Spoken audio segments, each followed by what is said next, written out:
नमस्कार आपण देखुचंती ओडिशा न्यूज।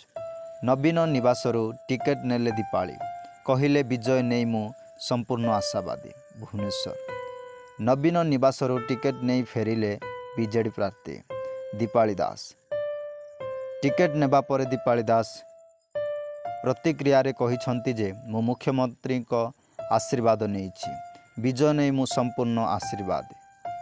जो माने कहउछंती झारसुगुड़ार विकास होइनी से माने अंध बोली कहिबे। विमान बंद ठारू नहीं पानीय जल भली अनेक कार्य मुख्यमंत्री नेतृत्व में आम अंचल होइछि बोली दीपाली दास कहिसंती। टिकेट नेबा बेले मुख्यमंत्री पाखरे प्रमिस करिछि जे तांकु प्राउड फील कराइबी बोली कहिसंती दीपाली दास। सूचना योग्य जे झारसुगुड़ा उपनिर्वाचन पाई तारीख घोषणा करिसंती मुख्य निर्वाचन कमिशनर। मे 10 रे झारसुगुड़ा उपनिर्वाचन पाई भोटिंग हेबो। एथिपाई एप्रिल 13 रे प्रकाश पाइब विज्ञप्ति। 20 रु आरंभ हेबो नामांकन दाखल प्रक्रिया।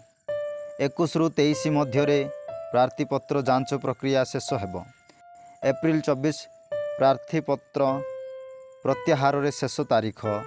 मे 13 तारीख रे भूगणित।